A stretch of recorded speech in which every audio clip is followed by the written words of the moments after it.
The Hello. webinar You're is kind of dancing. broadcasting. We are live. What's happening, friends?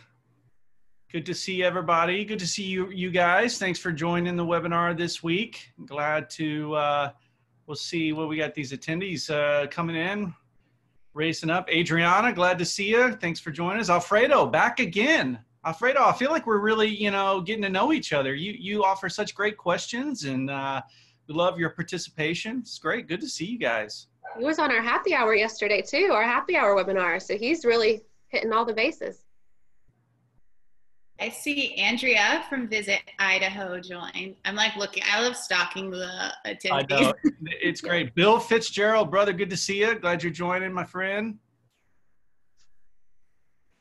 It's always fun, just this little opening, and while everyone clicks in, joins online, and greetings from coastal Mississippi, Anna Roy. Greetings right back to you. Hope you're doing well.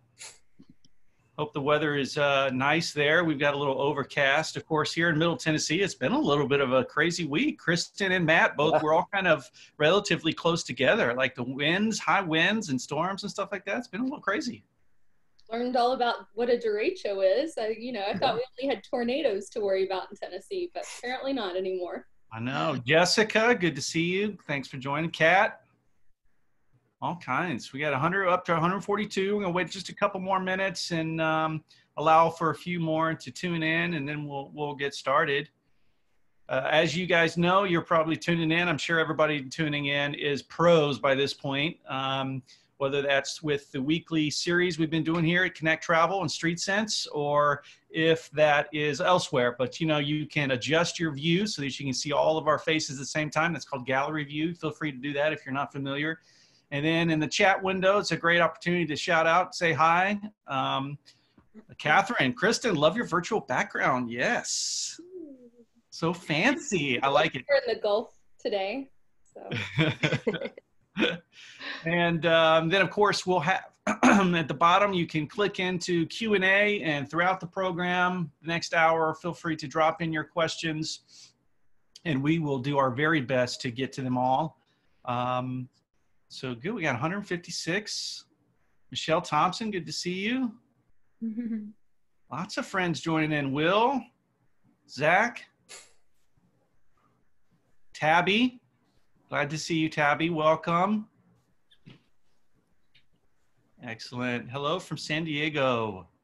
Betty, hello right back at you.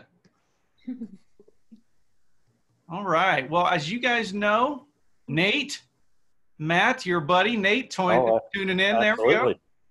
There we go. Love it. That's good stuff.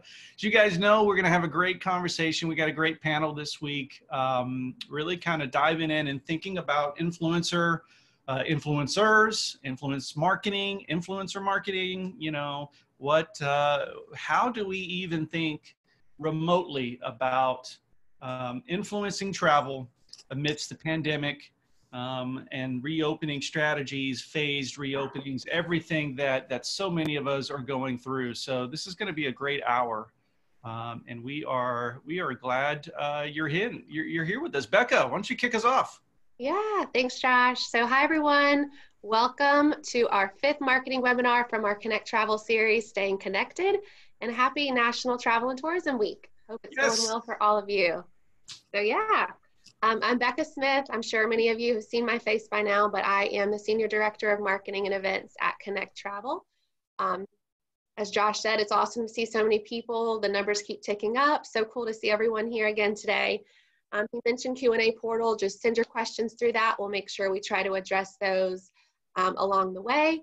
The chat function, you're all using it perfectly, so just keep on doing that.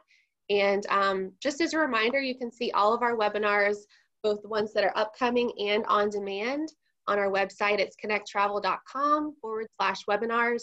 You can also check out our YouTube page, Connect Travel. It's awesome to have so many of you join us today. We just want to keep that conversation going, stay connected. Idea share is really kind of why we're here. So super laid back vibe. Feel free to send your questions in, like I said before. And then another cool way to stay connected is through the travel vertical. It's a free weekly e-newsletter It brings a lot of kind of thought leadership, marketing information from the destination sphere. So a lot of you send information into Lori Farr. She's our awesome editor for that publication. You can reach her at thetravelvertical.com. Reach out, ask questions, and subscribe there as well. And then for Josh, we'll go back to Josh. He is our brilliant moderator again today. During the next hour, during the day, he does lead the destination accelerator team at Streetsense. In fact, he was actually quoted as an expert in an article this week in CNBC talking about when will we start traveling again. So if you haven't seen that, make sure you follow Josh.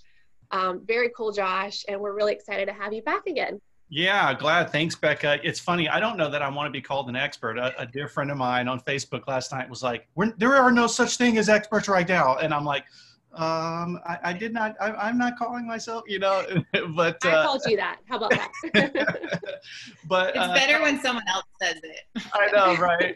It's that certainly triggers my inner insecurities right there. No doubt about that. But it is. I'm glad to be back. It's another great week. In the midst of very difficult season for all of us, right? I mean, all of you tuning in, obviously.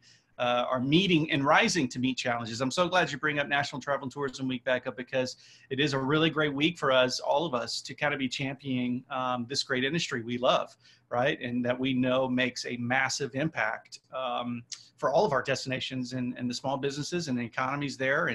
And all of, without it, certainly we're hurting. So as you see U.S. travel, as you see content from Connect, myself with panelists, your own destinations, other destinations, collaborate with that, retweet it, share it, etc. And let's keep those kind of conversations happening and being very lively online, because we need it right now. We really do.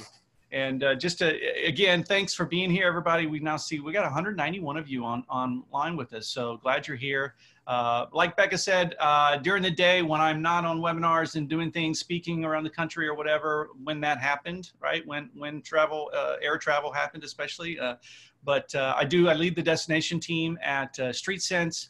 And, Streetsense is an incredible organization, and we are working with a lot of destinations on pandemic responses, a lot of small business, restaurants, hotels, et cetera, and have put together some really incredible resources, reopening strategies, plans, all of these kinds of things. And so if that can be of a help to you, feel free to contact me directly, connect with me on LinkedIn, any way that works. I'm online and available, and we'll love, at minimum, at least to offer you some free help and resources and some things that we provided. But why don't we jump in, and Jade, on my screen, you're right next to me this way. So we got a little, the squares. So let's just start with you. Why don't you, first of all, thank you for being here. Tell us a little about yourself, what you're up to, where you're at. I love that plant in the background. It makes me feel like Florida or something, but yeah, kick us off.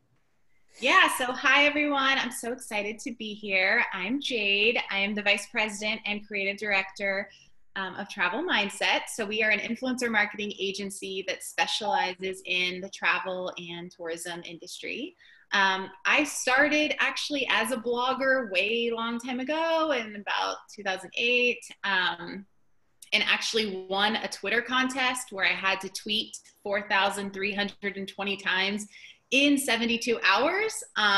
This was like when Twitter contests were a really big deal. And so I think because of that, kind of launching me into this career, I like to do, really crazy activations. I hate bland influencer campaigns. I try to pitch, way out of the box stuff. And so I'm just so happy to be here. So thank you. Absolutely. Well, glad you're here. I didn't know that. Wow, that's a lot. That's a lot of tweets. I'll send you the video later. Oh, that's great. It was pretty cool. We were like, they flew us like in a seaplane to a lake where a boat came and picked us up, and then they took us to brunch, and then we swam with sharks, and it was pretty insane. But a PR stunt, and it worked. Awesome. I love it. And Kristin, I'm so glad you're joining us today. We've been friends for a while. I'm just glad you're here, and obviously love all the work you do. And I know you've worked with many destinations that are on this call and certainly tuning in too. So you've just got a ton of experience in this space. So who better to kind of ask and have dialogue with around influencer marketing? So thanks for tuning in. Where are you today, first of all? Well, I wish I was in South Walton, which is where my background is. I am in Tullahoma, Tennessee. I'm about an hour away from Josh and Matt. I have been a journalist since the early 2000s, and I was working in New York at Condé Nast when I started my blog in 2007, so 13 years ago. Did not think I would still be blogging today. My blog's called Camels and Chocolate. It's about food and travel. We've expanded into like home renovation. Now that we're not traveling, we're doing a lot of cocktailing.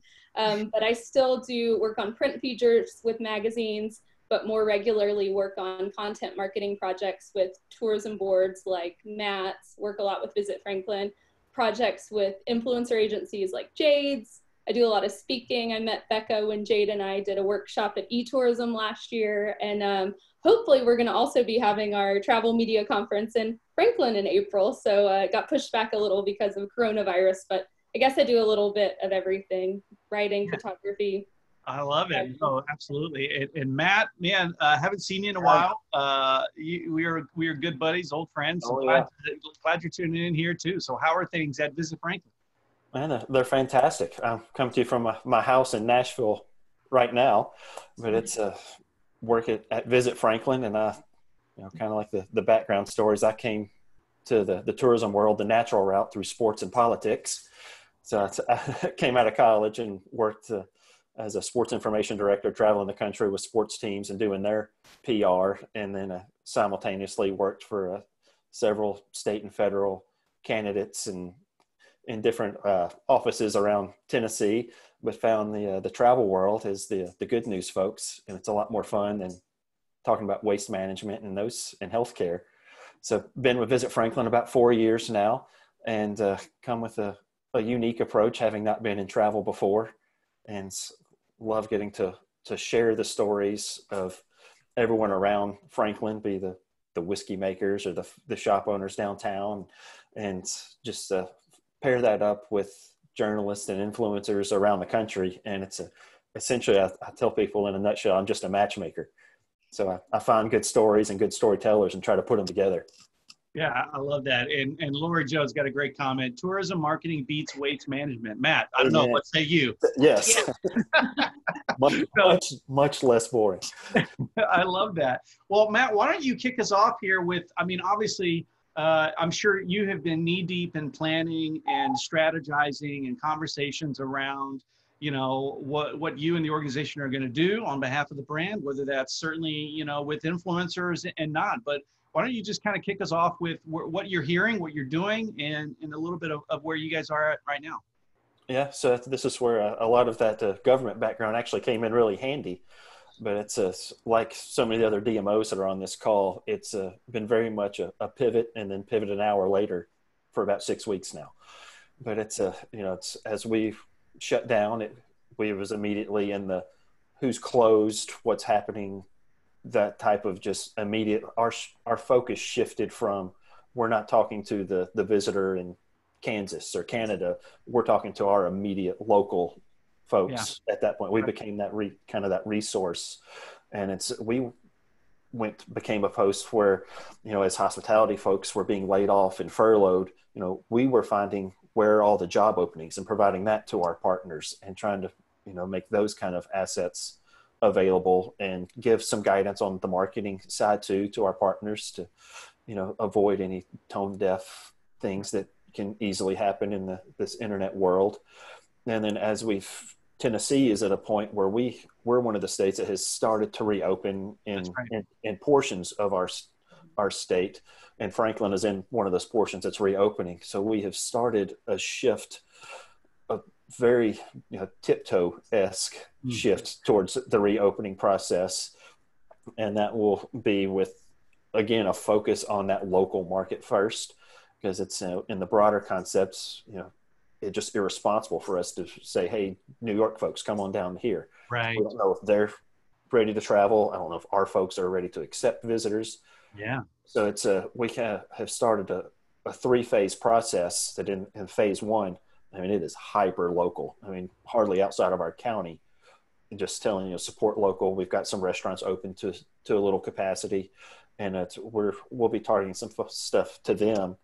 And then once we hit phase 2, dates TBD still, based on when comfort levels are there, we'll move to a regional aspect. And then, further down the road, phase 3 would be that national level back to our normal aspect. How influencers play into that specifically.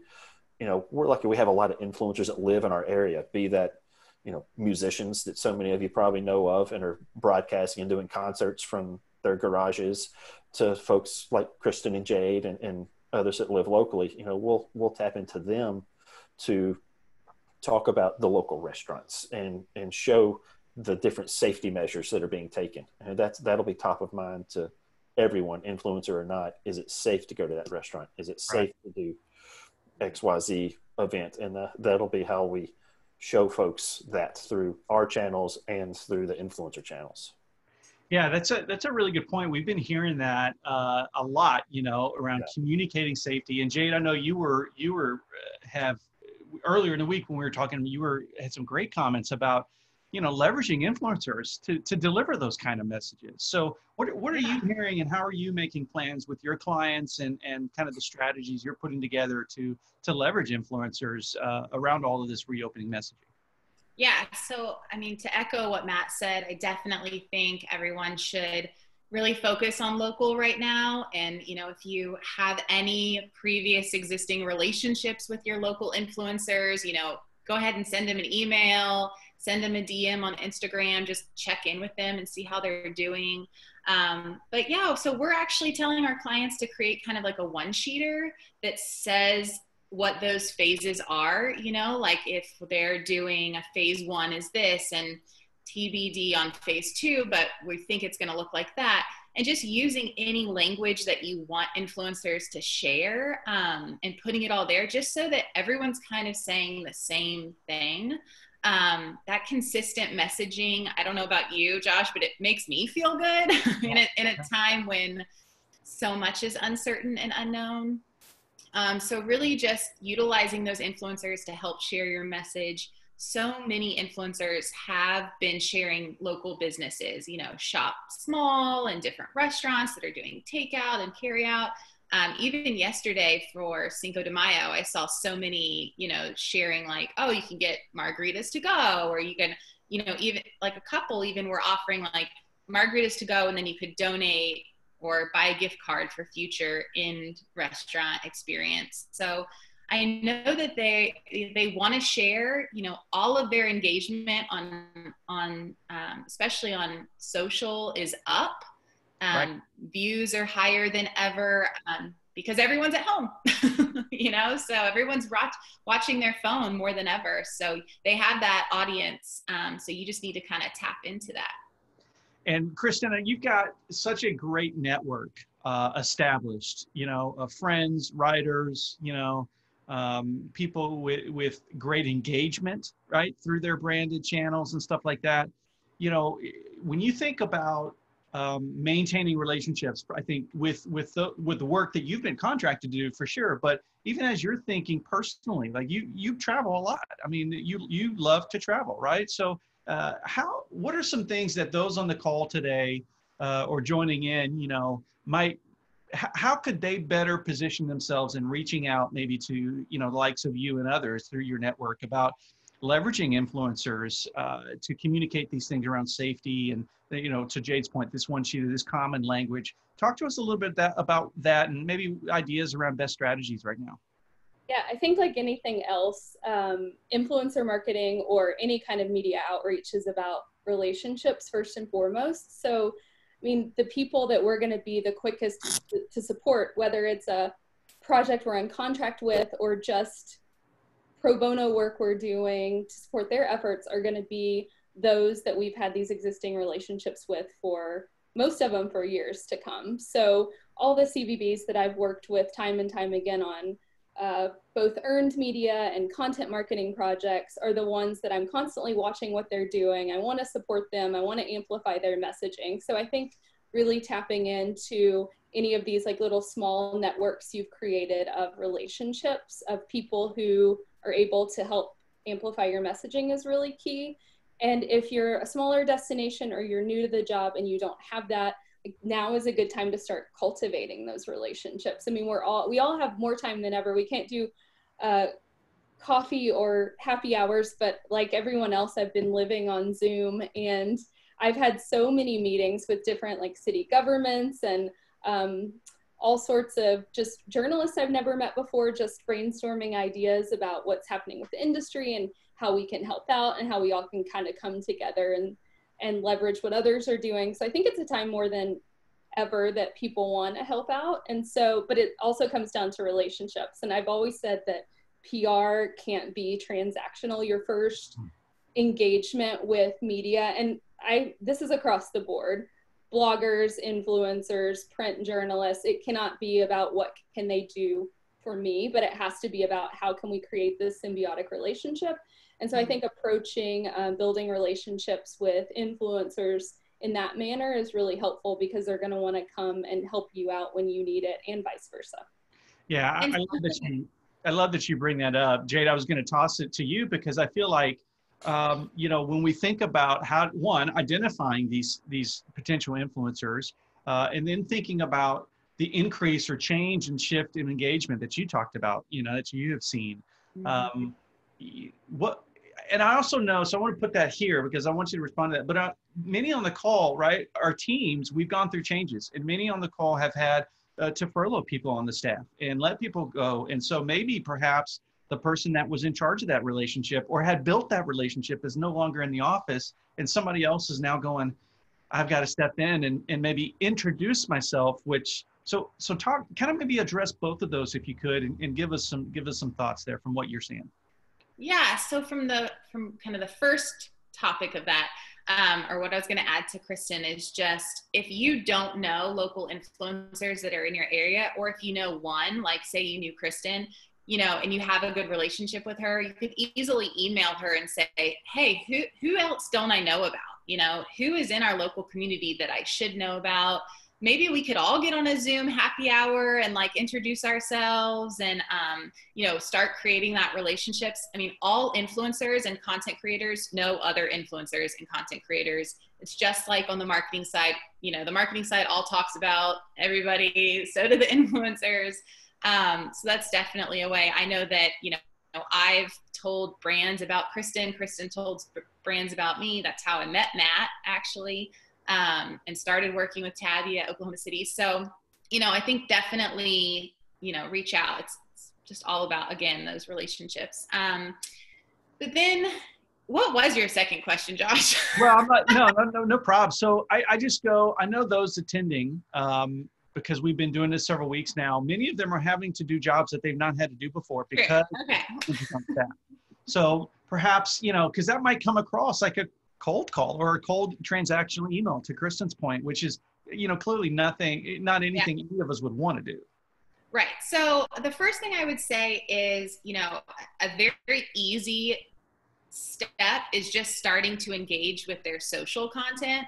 So liking their photos on Instagram, commenting from the DMO or your brand's account onto their pictures, watching their stories, commenting on their blog, sending a tweet, all of those things, when everyone was really, really busy in the day-to-day stuff, it seemed like they take so much time. Time is what we now all have a bit more of. So you really can kind of first start like just a real gentle, hey, and when they start seeing you pop up, especially on different channels or just in their DMs or whatever, they're going to want to talk to you too.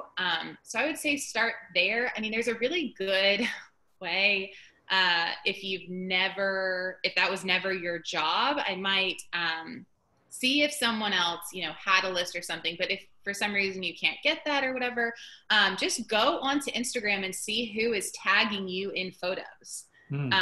Because people who are tagging you, they might only have 500 followers or they might have 500,000 followers. You don't know. But you're going to find, local people who are really passionate about your destination or your product. And you can start there and kind of start building that list from there. Click on it, see if it looks like someone you would want to be an ambassador for you, and, start there. It really doesn't take an expensive third-party tool to identify them. I think that stops people sometimes. I love that. That seems like, and it seems like common sense, but we may not have thought about it like that, right? If we could develop relationships with those that are sending us signals, again, that tagging, I call that a feedback loop, right? That's a very important feedback loop. That potential influencer is saying, hey, I'm aware of you and I'm skilled on the platform, so I know how to, connect with you in that way. It's a great way to cultivate, a group. And then I love the local Zoom happy hour. Why not, create one of those, host one of those, and even organize some content sharing even now amidst maybe a phase reopening that we might not do a bigger activation, but that might be a great kind of low hanging fruit idea there. Matt, I know you're wanting to jump in there. Yeah, I was going to jump back to Jade's point on messaging and kind of specifically to the DMO folks. If you are able, we're making our entire marketing plan kind of post-COVID wide open and available on our website. So it's a little, not that we weren't transparent before, but we weren't that overt with it, and sending it to all of our partners throughout, everyone that we communicate in our county with, so they know in phase one, we're targeting this messaging. We're doing X, Y, and Z things. When we hit the phase two, we're going to these drive markets. We're expanding what drive markets we're hitting. We're putting ad dollars into these cities and things like that, so they can tailor their social and their tagging and put their efforts in the same places. So we're all kind of rowing the boat the same direction. Yeah. And same thing with the local influencers. But that's from feedback we have heard from our partners and those who want to talk about Franklin, is they want to know what we're saying so they can say the same thing, because the influence, they want to promote the places they love. And when you're talking to the local ones, obviously they love their town, and ways that we can involve them are fantastic. Like I saw Tabby's comment about including them on their travel and tourism, the National Travel Tourism Week stuff. That's great anytime, perfect now. Yeah, absolutely. Kristin, would you maybe, we got a great question about just, have you noticed any marked shift in views or engagement, maybe anecdotally from your own accounts? What have you seen? How has your engagement been performing over the last few weeks? I think more direct messages than ever. Like I respond to every single message I ever get, but especially on Instagram right now and Facebook stories, which I just do kind of minimally. I'm getting like hundreds of comments for just a single story slide, because I think people just crave interaction. And I saw a comment from Liliana about not having time because school kids, and I don't have kids. I totally feel for any of you who are trying to do your jobs while you have kids at home. But I feel like more than ever, I'm getting people with kids at home who want that adult interaction.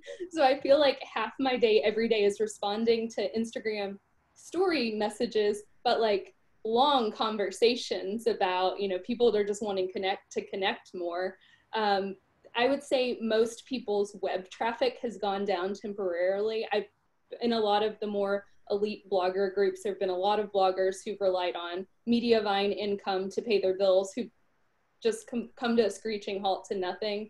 We've been lucky because we haven't had that big of a hit on our web traffic, but I also don't do any ads, so it doesn't really matter to me either way.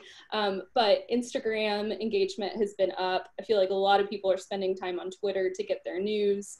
I'm gonna echo what Jade said. I love when people connect with me, or at least interact, whether commenting or retweeting, before, if it's someone I don't know, before we ever even have an email conversation, because that proves to me that they're familiar with what I do. It's not just a mass press release asking me to promote a product that, like, I get so many press releases where it's like, Kristin, we know you write a lot about your kids.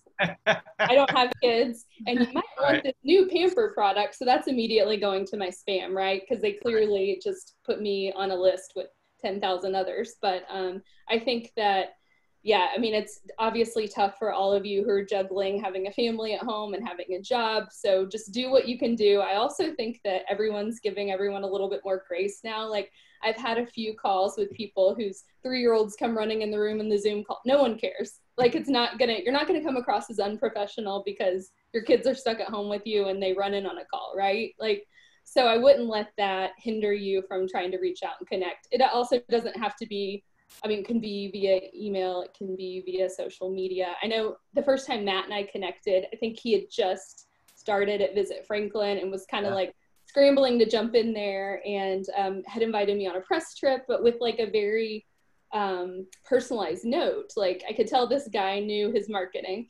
And I wrote back and said, oh, we don't do press trips. Like we work X, Y, and Z ways. And he's like, great, really good to know. I'd love to get coffee with you and Scott soon. We had coffee, we hit it off. A few weeks later, he's like, had a little bit of room in our budget for the end of the year, would love to work on a project with you guys. So, I mean, and it was like 3 months after we first met, which is, I would say, pretty quick for how a lot of relationships develop. But it was also like he was just very personal about it. And then, you know, 4 years later, we worked together on all sorts of projects. And Visit Franklin is the first I'll go to bat for anything that is needed as a result, because he just did his homework and is a good human, as Maxey always says, just be a good human. So. I love that. You bring up press trips, and you know, there's something we were talking. I just wonder if maybe even those on the call are thinking these ways, but you know, the idea of a phased approach, and we're reopening and trying to, you know, walk through that, as Matt, as you shared, you know, your plan and the strategy there. But is anybody thinking, you know, broader co-ops, broader media co-ops specifically, you know, maybe because this drive market expands a little bit, it now affords opportunities to work with other destinations, you know, in ways we haven't before, perhaps. Any thoughts? Anybody want to jump in on that? Go ahead, Matt. I'll start there with kind of what we're doing that's a little differently. It's you know, working in those drive markets, like I mentioned, our phase 2. When we get to there, you know, I've been talking to colleagues in like Cincinnati, Huntsville, and around in our drive area, doing, just for lack of better words, media trades. You know, we'll tell them about our local influencers and magazine writers who cover travel and are looking to do things. They're doing the same. So they're making the intros for us. And, you know, 3 or 4 from Cincinnati can come down from Franklin. We'll tell some of our locals, go up to Cincinnati and check out the great things there. And, you know, it's just helping each other. And it's been very well received from those so far. That's a great idea. I love that. That's amazing. Jade, what were you going to jump in and say? Yeah, I was reading like the traveler sentiment reports. So I'm obsessed with all of those. And, you know, the drive market radius, your drive market radius is going to be expanding, right? So more people are going to feel comfortable taking a road trip before maybe getting on a plane. So if you're Huntsville, you know, where maybe before you might have looked at Nashville as like a competitor, but Huntsville, Visit Franklin, and Nashville, and maybe even like Lexington or Louisville, that would make an awesome road trip, right? So if you could each talk to the tourism board, you know, each other and say like, okay, we have 5K, we have 8K, we have this, we have that, whatever it ends up being, you know, and figure out a route that a couple influencers could take where they're hitting up each place. And instead of looking at each other as competition, looking at each other like you're my neighbor that's going to help bring people here too along that route. I think that, you know, all boats rise, right? So I hope to see more of those kind of co-ops. So we got Matt, we got a question from Sid here. If you would post the page where you posted your plan. So maybe drop that link in there for everybody. As I talked about pivoting earlier, I was hoping it would be live today, but got a little curveball yesterday. So that plan's not complete, but it will at some point soon on visitfranklin.com. No problem. Maybe check back regularly. Maybe drop your email in there and people can absolutely connect with you directly. That'd be a great idea. And then, Kristin, I wanted to ask you this because you have always impressed me with your content strategy. How you, not just the content you create, but how you distribute it too, I think is really very well executed. So in light of, you know, COVID and the pandemic and what we're going through, do you see any kind of shift or what shifts do you see and how do you maybe think that that's going to impact the content that you will be creating moving forward? Yeah, so going back to your previous question, like everyone else, my drive market has expanded as a traveler and as a content creator. I think prior to the pandemic, if it was more than like 5 hours, I would hop on a flight. And now I'm looking at like a fall road trip all the way up to the Catskills, for example, to do a little public art road trip because I don't think we're going to be flying by September, October, just to be completely honest. So if it's safe to travel by car, like I love a good road trip, but I'm suddenly looking at like now my road trips are going to be anywhere from like 8 to 12 hours or maybe even longer. So I feel like people are going to be taking advantage of low gas prices, the fact that whether it may or may not be true, you just feel more secure and safer in your own vehicle when you can kind of control the elements versus being in an airplane and having to go through airports.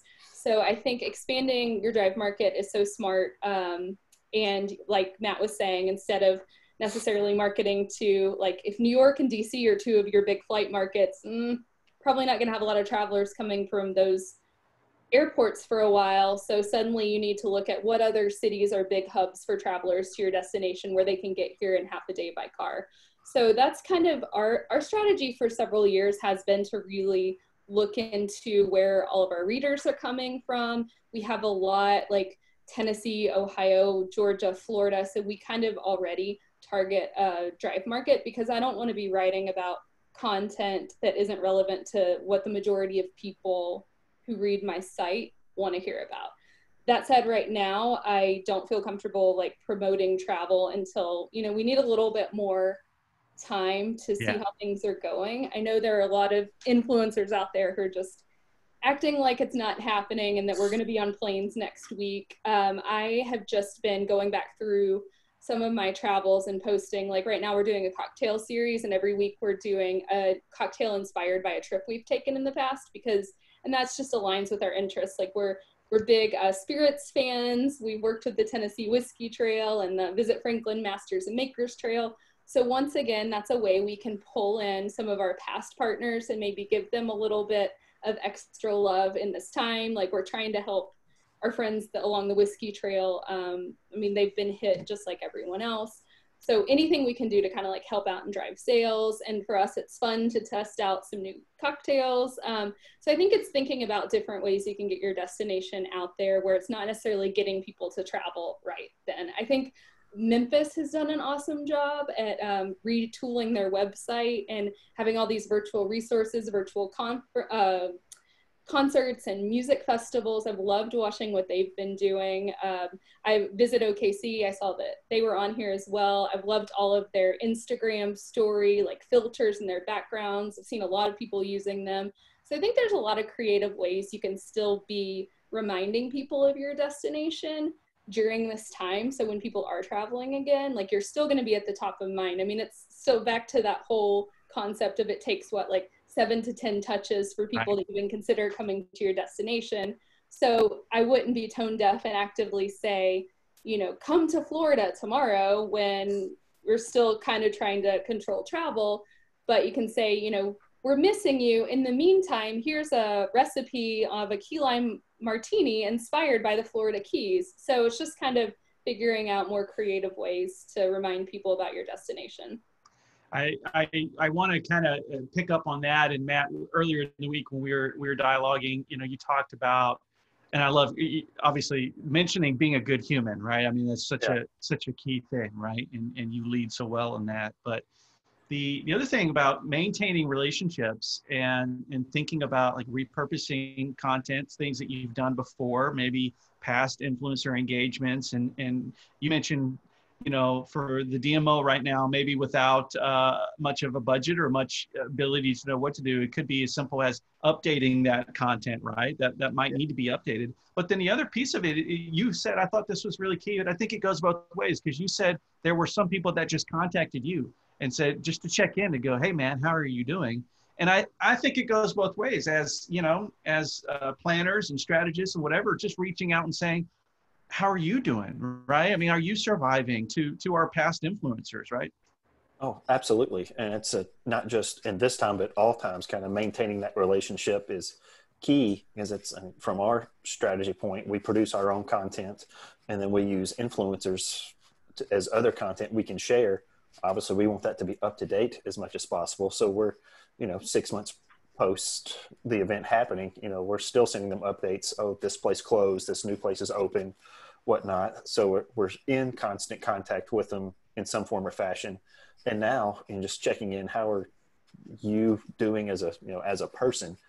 And it could be because I come from a freelancer life when I'm not wearing my Visit Franklin hat, I know it's a big hit for a lot of them too. And just taking that into consideration and see ways that we can help them. An easy thing we did was, I think the first blog post we did post-COVID that we shared out on socials was, here's some of the great reading about Franklin. You can't, it's not great to come here, but use these for inspiration. And we linked to ones from Kristin and Jade and several others that have done great stories about us. And what was interesting was, from most of those that we featured, had heard from them and several others, and ones that have trips upcoming, we're just checking in, saying, hey, how are you? And it's interesting. Someone mentioned transactional earlier. The people that we have relationship with, they're the ones I'm talking about. And they're saying, sending biscuit recipes and saying, does this make me Southern now? Kind of stuff.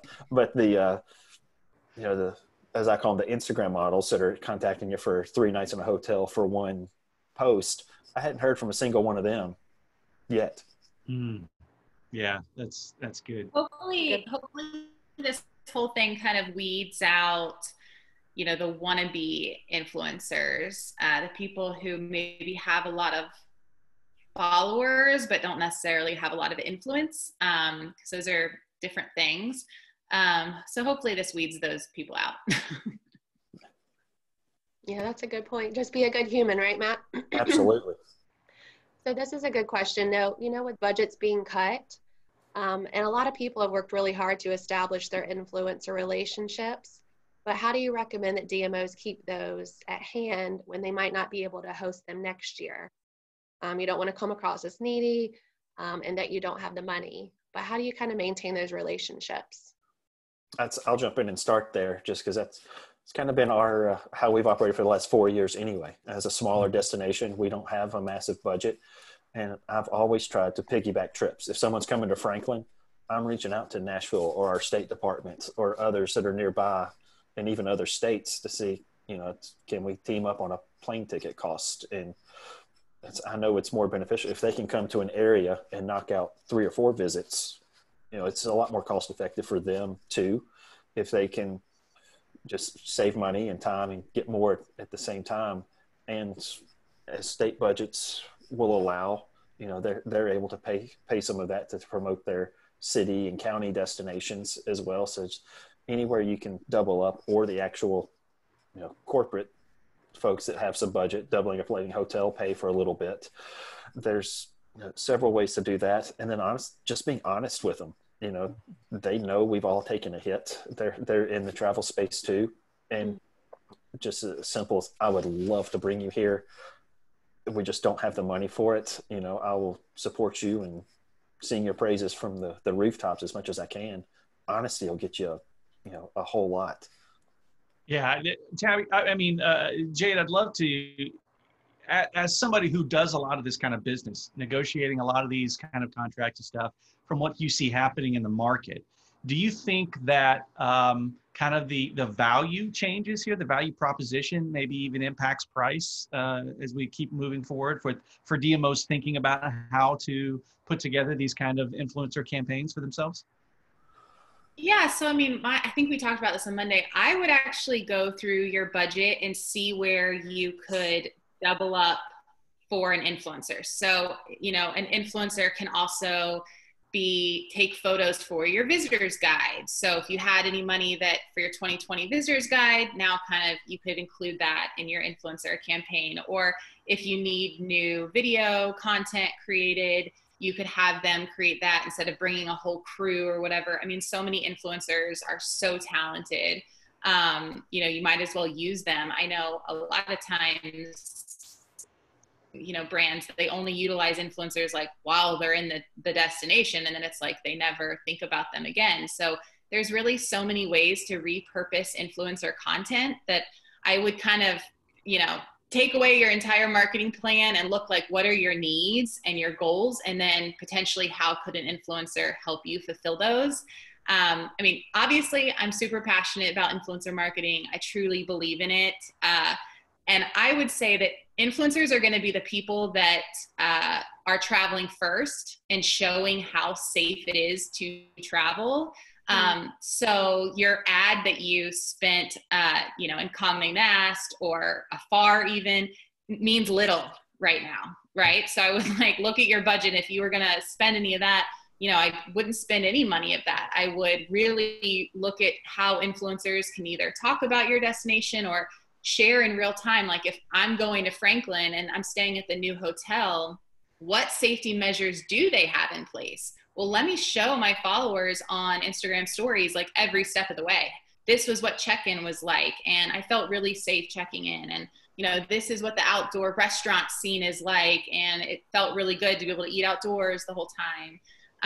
So I think shuffle budgets around. I agree with Matt, be honest and just say, we don't know what our budget's going to be, and potentially do like a deferred service. Like, hey, travel's going to pick up, we think in August or early September. I'd love to plan for you to come here and talk about us. I don't know what my budget's going to be like. Could we, you know, negotiate on what we had originally talked about or whatever, or maybe I can do some extra, you know, you could take over our Facebook Live, or I can promote your blog post with, you know, Facebook ad money or something. So they're getting more blog traffic. You know, whatever you can do for them, I would really stack the cards, even if they're all low or no cost, just so you tell them like, this is what we can give you if it's not money. Yeah, I love it. And I think you touched on this earlier about leveraging local influencers in a way. I think that could also work when you're talking about messaging out these strategies around safety, cleanliness, things like that, right? I mean, I think it would be a new way of thinking about an influencer campaign. It may not even necessarily be bringing somebody from out of your destination. It's just using those that are already there and supplying them with the strategy or the tactical messaging, Matt, like you were talking about, getting everybody singing from the same song sheet, so to speak. And you've got hotel properties or lodging properties where maybe there's great bars and restaurants attached to them or something like that. And you want, you know, to create something just around leveraging their influence to communicate those things about safety and cleanliness, et cetera. And Kristin, I'd love to hear and see, you know, there's been a lot of talking. We got a great question from Sarah about this. You know, certainly historically, the, you know, influence in exchange or the campaign in exchange for free stays or whatever, you know, are you hearing anything now as it pertains to that, or are you planning to maybe negotiate these kinds of things differently as you move forward? I don't necessarily say differently. I mean, we've always been pretty flexible in our projects because it's just me and my husband, and we always have a discovery call before we even start the process of negotiating a project. We always ask up front if they want photo or video assets included in that. So that's something we already do.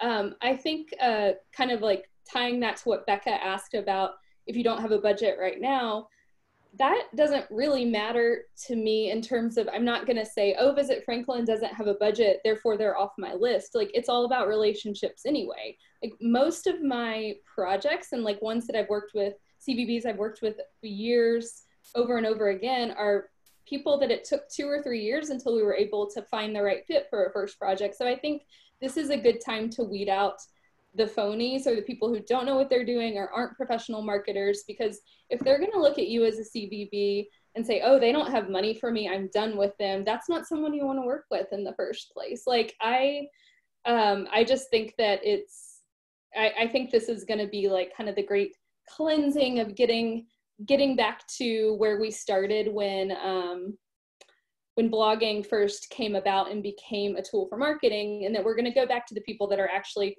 professionals who have influence, and that can be a journalist like me who has a blog and other content networks, that can be someone who never had a journalism background but has done really great at content creation through Instagram and TikTok and blogging, but it'll weed out these Instagram models who for so long have just been able to travel around the world selling like a pretty face and a pretty body in a pretty location, and suddenly they don't have that at their disposal and realize they don't actually have a product. So I don't, for those CVBs, like, everyone has their budgets cut right now. Like, don't make that a reason to not create relationships in the meantime. I know I would never like turn someone away if they're like, we'd love to work with you, we don't have a budget now. And I'd be like, well, great, how can we like, at least, how can I assist you in the meantime? like longer term, maybe it's next year, maybe it's the year after that, when things kind of even out again, I'd love to work together. But you just want to, this is a good time for you to start like marking off people on your list you thought you wanted to work with who have no compassion for what everyone is going through. Kristin, I was going to say, like, to add on to that, you don't have to work with every person who reaches out to you. So maybe, you know, instead of thinking, oh my God, I got 100, you know, email requests for an influencer campaign or a hotel or this, you are the one in power, honestly. So go through that. And, you know, now's a perfect time to kind of pick, no, these are the top 10 influencers, just like you would media, you know, like just like you would a magazine or, you know, TV or wherever else you're advertising, but like, think these are the top 10 that I want, you know, and these are the next tier or whatever. And really just get picky. Yeah.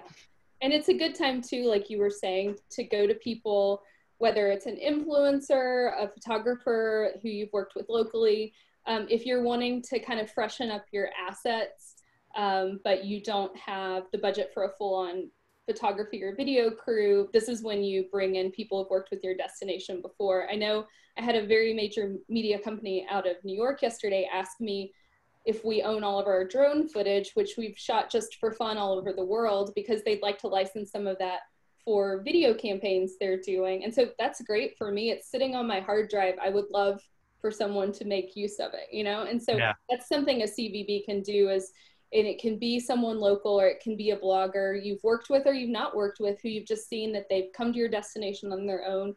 They filmed great content, you know, reach out. I think this is where the negotiating comes in, Josh, is right now people are at home and they're maybe going to be willing to license photo and video assets out for less than they would have before, because we're all kind of, you know, trying to figure out what the future looks like for each of us on our individual paths in tourism.